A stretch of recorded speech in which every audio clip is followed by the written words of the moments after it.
रसूल अल्लाह सल्लल्लाहु अलैहि वसल्लम ने फरमाया, अल्लाह ताला के 99 नाम हैं, जो उन्हें याद कर लेगा वो जन्नत में जाएगा।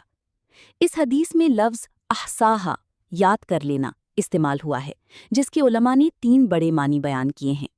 लफ्ज़ी याद करना, इन नामों को ज़बान से याद करना और दोहराना।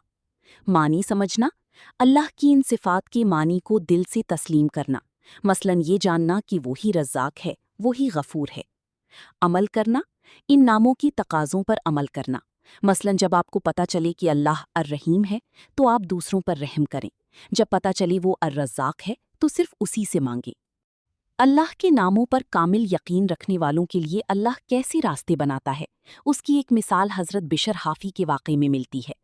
हज़रत बिशर हाफ़ी अपनी तौबा से पहले एक आम इंसान थे।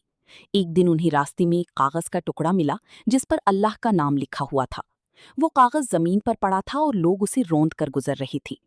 उन्होंने तड़प कर वो कागज़ उठाया, उसे साफ किया, उस पर खुशबू लगाई और उसे एक ऊंची और पाक जगह पर अदब से रख दिया। रिवायात में आता है कि उसी रात अल्लाह ने उस वक्त के बुजुर्ग को ख्वाब में पैगाम दिया कि बिशर को जाकर कह दो, उसने हमारे नाम को खुशबू लगाई और बुलंद किया। हम उसके नाम को दुनिया और आखिरत में बुलंद कर देंगी और उसे पाक कर देंगी।